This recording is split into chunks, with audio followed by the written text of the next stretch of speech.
예수께서 들으시고 놀랍게 여겨 따르는 자들에게 이르시되 내가 진실로 너희에게 이르노니 이스라엘 중 아무에게서도 이만한 믿음을 보지 못하였노라.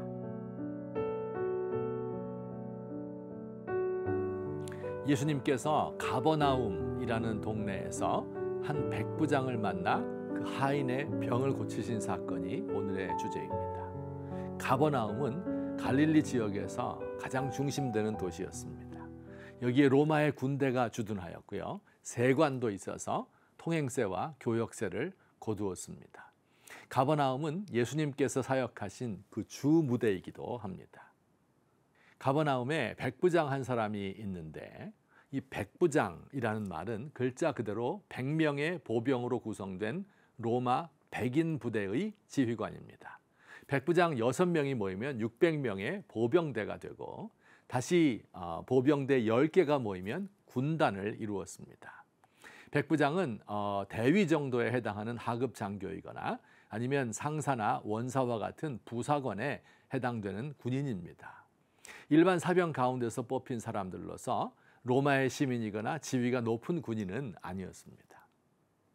백부장은 로마 제국 내의 여러 지역들, 여러 나라에서 순환 근무했어요.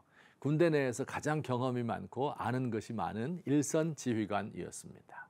백부장의 임무는 물론 주로 전투하는 것이었고 전투가 없을 때는 병사들을 훈련시켰습니다.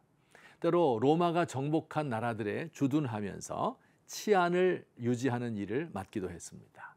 오늘의 주인공 백부장은 가버나움이라는 곳에 오랜 기간 주둔하면서 치안 유지를 담당하던 군인이었습니다. 그는 마음이 좋고 너그러운 사람이었습니다. 갈릴리 지역에 살면서 식민지 백성의 어려운 일들을 돌보아 주기도 하고요. 유대교를 존중해서 회당을 지어주기도 하였습니다. 이 백부장의 하인 한 사람이 중풍병에 걸려서 고통을 당하고 있었습니다. 부활을 사랑하는 마음으로 예수님에게 가서 그를 고쳐달라고 간청했습니다. 예수님은 흔쾌히 가서 내가 고쳐줄 것이라고 하였습니다. 그런데 이 백부장이 이런 이야기를 합니다. 주여, 내 집에 들어오심을 감당할 수가 없습니다. 말씀만 해도 제 하인이 나을 것입니다. 저도 남의 수하에서 명령을 받고 내 아래도 군인들이 있는데 이런저런 명령을 하면 그대로 순종합니다. 모든 권력을 가지신 주님께서 말씀만 하면 제 하인의 병이 나을 줄 믿습니다. 예수님은 이러한 백부장의 믿음에 놀라셨습니다. 아니, 어디서 이런 믿음이 생길 수 있단 말인가? 이스라엘 백성들의 믿음보다 훨씬 뛰어나지 않은가? 그러면서 이런 말씀하셨어요. 동서로부터 많은 사람이 이르러 아브라함과 이삭과 야곱과 함께 천국에 앉으려니와 그 나라의 본 자손은 바깥 어두운 데 쫓겨나 거기서 울며 이를 갈게 되리라. 이 말씀은 그대로 이루어졌습니다. 후일 이스라엘 백성들은 예수님을 거부하고 그를 십자가에 못 박아 죽였습니다. 각국에 흩어져 사는 유대인들에게 사도 바울이 복음을 전했지만 받아들이는 사람은 소수였습니다. 반면 짐승처럼 취급되던 이방인들이 복음을 쉽게 받아들였고요. 그들이 세운 교회가 전 세계에 확산되어 기독교가 오늘날의 세계 종교가 된 것입니다. 흔히들 기독교를 전복의 종교라고 합니다. 먹는 전복이 아니고요. 뒤집어진다는 뜻입니다.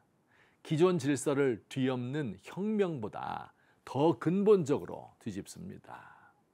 기독교를 비주류의 종교라고도 합니다. 자신이 이 사회의 주류, 교회의 주류 세력이라고 생각하는 순간 하나님은 그를 내쫓아서 이를 갈며 울게 만듭니다. 비주류라고 슬퍼하는 사람들을 들어서 아브라함과 함께 천국에 앉히십니다. 우리나라 기독교의 역사도 전복의 역사입니다. 천민, 백정 출신이 장로가 되고 그의 아들이 최초의 양의사 7명 중 한 사람이 되었습니다. 마부가 목사가 되고 그 마부의 주인은 그 교회의 장로가 되었습니다. 부모에게 버림받고 이화학당 앞에 버려진 여자아이가 여학교를 설립하고 선교사 집에서 종노릇 하던 사람이 그 그 딸이 한국 최초의 여성 의사가 되었습니다. 무당집 딸이 부흥사가 되고 남편 잃은 청상 과부가 한국인 최초의 이화학당 교사가 되었습니다. 오늘은 또 어디서 전복의 역사가 일어나고 있을까요? 내일은 어떤 사람이 천국에서 쫓겨나 이를 갈며 슬퍼할까요?